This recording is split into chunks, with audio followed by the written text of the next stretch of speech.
Olá, o Câmara Rio Reportagem Especial de hoje é sobre autismo. Vamos falar de inclusão e para dar o tom do programa, eu cito uma frase de um autor desconhecido. O autismo é parte deste mundo e não um mundo à parte.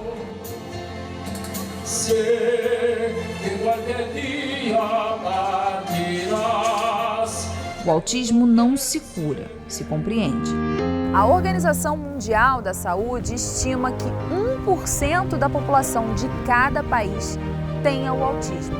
A gente não conseguiu comprovar que o número de casos aumentou, mas o número de diagnósticos sim. O maior medo de todo pai, quando principalmente recebe o diagnóstico, do filho, é ele poder ter uma vida independente. Quais são as barreiras que estão impedindo essa criança, ou esse jovem, ou esse adulto, de que ele efetive esse processo de aprendizagem e sucesso na escola? O diagnóstico precoce do autismo e o tratamento precoce faz com que a pessoa com autismo ela tenha, no futuro, uma possibilidade maior de ter uma vida independente. A Câmara Municipal contribui muito para não só o respeito, a inclusão e a empatia dessas pessoas. A gente sabe que quanto mais rápido a gente atender essas pessoas, a qualidade de vida delas melhora. É o modo dele gritar, olha, eu tô aqui, eu sei fazer algo, eu sou útil também. Pessoas com autismo não mentem, não julgam, não fazem jogos mentais. Talvez possamos aprender alguma coisa com elas. Amigos para sempre.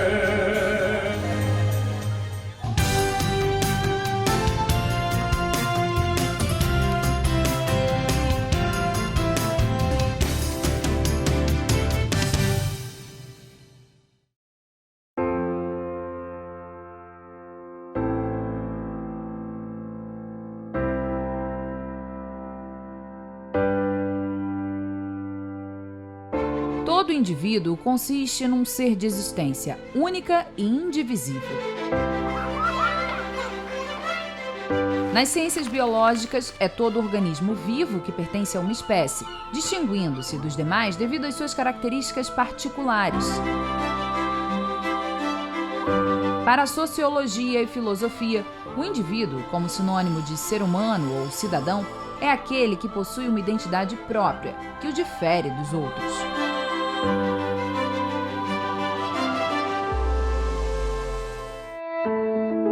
Fatores genéticos levam algumas pessoas a apresentar o transtorno do espectro autista. A condição de saúde é caracterizada por desafios em habilidades sociais, fala, comunicação não verbal e comportamentos repetitivos. O TEA, como também é conhecido, engloba diferentes condições marcadas por perturbações do desenvolvimento neurológico. Os traços podem se manifestar em conjunto ou isoladamente, e o nome de espectro se deve justamente porque envolve situações e apresentações diferentes umas das outras, em gradações que vão das mais leves às mais graves. São basicamente esses dois grupos. Dificuldade social, tanto de interação quanto de linguagem e de comportamento restrito. Então, o primeiro comportamento, a primeira característica, aí sim a gente tem vários sintomas. Atraso de fala, que é o mais comum. Às vezes a criança tem uma linguagem adequada, uma fala adequada, mas você vê que a entonação é diferente, que a gente chama de prosódia, que é o ritmo de fala. É diferente das demais pares. A Organização Mundial da Saúde estima que 1% da população de cada país tenha o autismo. Em se mantendo essa proporção para as cidades, somente no Rio de Janeiro seriam cerca de 70 mil pessoas com o transtorno. Devido às múltiplas manifestações e nivelamentos, o diagnóstico muitas vezes é um desafio para os médicos e pode demorar a sair. A gente sabe hoje em dia que o número de diagnósticos vem aumentando. A gente não conseguiu comprovar que o número de casos aumentou, mas o número de diagnósticos sim. Então, a segunda pergunta após o diagnóstico é realmente qual a causa, a principal pergunta dos familiares, principalmente. Agora, infelizmente, a gente ainda não sabe essa resposta. Acho que a gente vai chegar na resposta final nos próximos anos. Então, o que a gente tem ideia é que é idiopático, ou seja, não tem uma causa definida. O diagnóstico não é uma sentença. Ele ama contato, ele ama abraçar, beijar. Ele anda na rua, ele escolhe uma pessoa e ele vai lá e abraça a pessoa e beija. Ele gosta muito de interagir.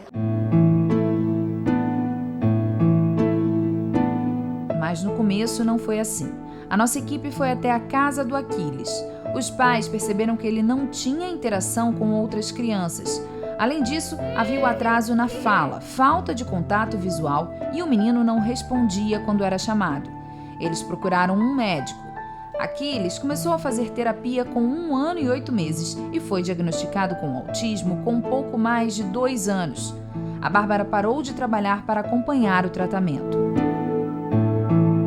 A Bárbara é a mãe do Aquiles de 5 anos, que foi diagnosticado precocemente, inclusive, né, Bárbara? Sim. Como é que foi isso? Nós começamos a notar alguns atrasos no desenvolvimento dele, quando ele tinha por volta de 1 ano. Ele andou e aí estacionou ali e não teve mais avanço, né? Então eu comecei a ler muito e vinha só sobre autismo. E aí a gente levou ele numa fono. E essa fono era especializada, né, em crianças com algumas necessidades específicas, né? E ela falou, vamos colocar na escola e tal. E a gente foi na neuro, aí a neuro pediu para botar na escola, fazer outras terapias. E nesse processo os terapeutas falaram, olha, não tenho dúvida quanto à necessidade dele, ele é uma criança que está dentro do espectro. E a gente não tem o que fazer assim, é terapia e escola. Receber o diagnóstico do Aquiles não foi fácil. O maior medo de todo pai, quando principalmente recebe o diagnóstico, né, do filho, é ele poder ter uma vida independente, mais independente possível. E quando você vê que ele está evoluindo, que ele está respondendo, que ele está indo, você fica aliviado, porque você vê que o seu filho ele vai crescer e ele vai ter uma vida dentro dos parâmetros que necessário, né? Poder comer sozinho, poder sair, trabalhar, estudar. Hoje, Aquiles é uma outra criança, interage o tempo todo. Eu que o diga. Senta aqui, ó. Senta aqui. Vem cá, toma Quer ficar aqui? Quer ficar aqui? Vem. Então fica aqui abraçado com a tia. Esse mesmo menino teve dificuldades quando foi para a escola. Ajuda, tia! Ele não conseguia ficar, então ele chorava bastante, ele não queria comer, porque ele tinha muita seletividade alimentar. Então isso tudo junto com a escola, a gente conseguiu inserir aos poucos. Depois de uns meses, ele já estava bem adaptado, ele já conseguia descer no parquinho em casa, por exemplo, no prédio, e ficar com as crianças, brincando. Não brincava de trocar, mas ele ficava no mesmo ambiente.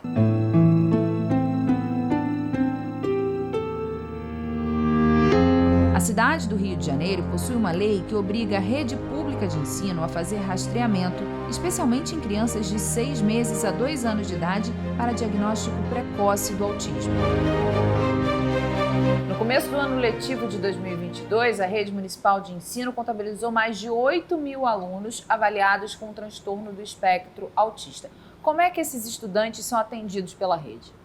Os estudantes, eles entram na rede pela matrícula, depois eles são encaminhados à coordenadoria e a coordenadoria avalia e eles entram para a escola regular. Nesse sentido, a escola vai confeccionar o PEI, que é o Plano Educacional Individualizado, e nesse documento, que é um documento colaborativo, feito por todos os profissionais que atendem essa criança, ele vai estar registrado as especificidades desse aluno e os serviços de apoio que esse aluno possa precisar. O Instituto Municipal Helena Tipoff é ligado à Secretaria de Educação. Ele é um centro de referência que tem como objetivo implementar serviços que atendam os alunos com deficiência da rede pública. Nós temos hoje mais de 21.000 alunos incluídos na rede e a gente também faz a oferta de cursos de formação de professores que atuam na rede e que atuam com esses alunos incluídos também. E a gente também, não só para os professores, para todos os profissionais que atuam na rede. A gente tem oficina de música, de teatro, de ginástica olímpica, de informática, de dança, de linguagens, de transcrição a braille, de língua de sinais, de múltiplas linguagens. E a gente também tem aqui um setor bem interessante chamado Oficina Vivencial. A Oficina Vivencial é um setor que ela vai produzir materiais quando a criança é não verbal. A escola precisa ser inclusiva e ofertar as mesmas oportunidades para todos. Nesse sentido, os processos pedagógicos se adequam para cada aluno. Falando em atendimento pedagógico, muitas vezes a avaliação de vocês ajuda num diagnóstico correto do transtorno do espectro autista? Sim, a avaliação pedagógica ela é um olhar muito diferenciado, porque o professor está ali todo dia, né? O professor e a comunidade escolar está ali diariamente observando aquela criança junto com seus pares. E isso é muito interessante, porque a gente consegue perceber se ele está interagindo, se ele não está interagindo, quais são as barreiras que estão impedindo essa criança, ou esse jovem, ou esse adulto, de que ele efetive esse processo de aprendizagem e sucesso na escola. O autismo não se cura, se compreende. No próximo bloco, você vai ver as leis que a Câmara Municipal tem aprovado sobre autismo. A Câmara Municipal tem aprovado leis que podem mudar a vida das pessoas com autismo. Neste bloco, você vai conhecer um pouco dessas normas. A Câmara aprovou uma lei que institui na cidade programas e diretrizes que promovam a inclusão de pessoas com transtorno do espectro autista. Cabe ao poder público. Ações educativas, incluindo a família, com o objetivo de conscientizar sobre os tratamentos e diagnósticos, traçar um perfil psicossocial dos atendidos, promover a inclusão social, realizar consultas, exames e distribuir medicamentos e, principalmente, respeitar a diferença entre os diagnosticados com o transtorno do espectro autista. A lei é de autoria da vereadora Tânia Bastos. Ela trabalha há 12 anos com o tema. A parlamentar foi procurada por familiares que reclamaram do atendimento nas unidades de saúde públicas. Quando se tem um poder aquisitivo maior, fica mais fácil de você conseguir, né, os especialistas, porque você paga. Mas aquelas famílias que não têm e que precisam do poder público, né, do SUS, por exemplo, das clínicas da família e também dos CAPSs, que são os centros de atenção psicossocial para as pessoas com deficiência. Então, assim, é uma necessidade muito grande, né? E, infelizmente, os próprios CAPSs também, eles não atendem diretamente, porque tem outros problemas que são de protocolo da própria unidade. A parlamentar também é autora da lei que obriga os estabelecimentos públicos e privados a incluir nas placas de atendimento prioritário o símbolo mundial do autismo, o laço colorido. A medida inclui bancos, farmácias, bares, restaurantes e lojas. É uma lei que simplesmente dá prioridade para essas crianças, né, essas pessoas com autismo, tá? Esses adolescentes, enfim, jovens, dentro de qualquer estabelecimento comercial que tem a placa de preferência, né? A placa preferencial. É você garantir para que essa pessoa tenha atendimento prioritário, tenha a reserva de assentos em transportes públicos, tenha a reserva de vagas em estacionamentos, sem que isso seja, de certa forma, não garantido ou até mesmo utilizado por pessoas que não possuem o autismo ou alguma deficiência. O vereador Zico é o autor da lei que permite a permanência de animais terapeutas no local de trabalho. Esse método promove o bem-estar físico, emocional, cognitivo e social, se valendo do bicho como um agente terapêutico. A gente, quando trabalha com a questão do cão de assistência, do cão terapeuta, a pessoa com autismo, em alguns momentos, ela pode ter uma desregulação. O que é isso? Ela está muito bem e algum fato, algum ponto pode desregular aquela pessoa. Então, o cão de assistência, o cão terapeuta, ele auxilia porque ele pode, de certa forma, acalmar essa pessoa. Outro projeto do parlamentar foi o reconhecimento do cordão de girassol para identificar pessoas portadoras de deficiências invisíveis, como o autismo, por exemplo. Esse modelo é usado na Europa desde 2016. Com o o colar de girassol, nós vamos identificar que essas pessoas têm alguma deficiência. E com isso a gente vai poder tratar elas de uma forma diferente. Então, com carinho, com atenção, privilegiando numa situação melhor, para um atendimento melhor, diferenciado. Por quê? Porque a gente sabe que quanto mais rápido a gente atender essas pessoas, a qualidade de vida delas melhora. É muito importante que a gente tenha esses cordões para que as pessoas possam ser identificadas e, de certa forma, a pessoa ter um cuidado na hora de trabalhar, na hora de atender essa pessoa. E é muito importante entender que não é atender com capacitismo, não é atender com assistencialismo. A gente não está falando disso. A gente está falando de ter um olhar cauteloso na hora do atendimento, porque em alguns momentos essa pessoa pode não entender o que a pessoa está falando, o ambiente pode estar muito barulhento, ou, de certa forma, ter uma atenção para que você possa ter o melhor atendimento para essa pessoa. Lembre-se, pessoas com autismo têm sentimentos também. Seja sensível e tolerante. O Dia Mundial de Conscientização sobre o Autismo é celebrado em 2 de abril. Por causa da data, a Câmara Municipal foi iluminada com a cor azul. A gente observa que as famílias elas são acolhidas nesse momento, né? Diante de tanto sofrimento, diante de tantos problemas que eles passam, né? Com relação à inclusão dentro das escolas, o preconceito também é muito forte ainda, e aí a gente tem esse afago.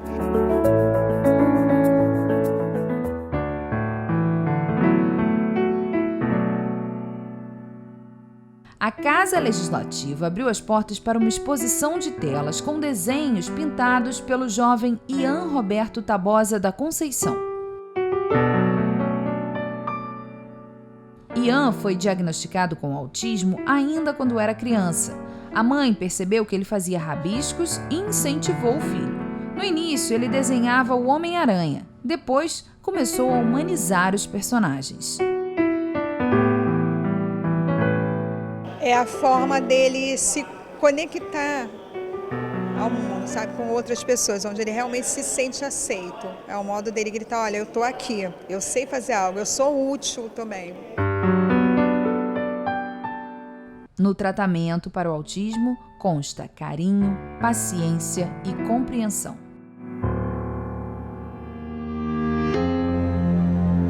A pessoa que possui autismo não é invisível. Ela é de carne e osso e precisa ter os mesmos direitos de todos. Um bom caminho para se alcançar isso é acesso à informação, para entender um pouco mais sobre o transtorno do espectro autista. Eu acho que existe ainda assim muito tabu dentro da sociedade em relação ao autismo, porque as pessoas não têm informação. Mais do que isso, é entender que políticas públicas não têm relação com assistencialismo. O diagnóstico precoce do autismo e o tratamento precoce faz com que a pessoa com autismo ela tenha no futuro uma possibilidade maior de ter uma vida independente. E isso é fundamental na vida da pessoa com deficiência, na vida da pessoa com autismo. Até porque a gente está saindo, e a duras penas, de um momento onde a gente pensava no direito da pessoa com deficiência como assistencialismo, e hoje a gente começa a trabalhar com mais profundidade o movimento de vida independente, as residências inclusivas e tudo para que a pessoa com deficiência ela tenha efetivamente uma vida independente. A Câmara Municipal contribui muito para não só o respeito, né, a inclusão e a empatia dessas pessoas. Haja vista que temos diversos projetos de leis aprovados nesta Casa de Leis, né, e todos os vereadores, por unanimidade, aprovam. Pessoas com autismo não mentem, não julgam, não fazem jogos mentais. Talvez possamos aprender alguma coisa com elas.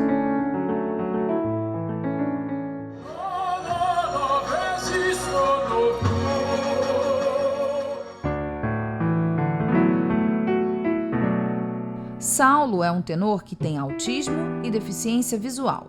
Formado em canto lírico pela Universidade Federal do Rio de Janeiro, ele diz que a música mudou sua vida. A música me deixou muito melhor, tá? Com o autismo. Aquiles, Ian, e Saulo são apenas alguns exemplos de pessoas com autismo. A agitação de Aquiles, o sorriso de Ian e a voz de Saulo. Todos eles, cada um de seu jeito, têm o mesmo objetivo: ser feliz.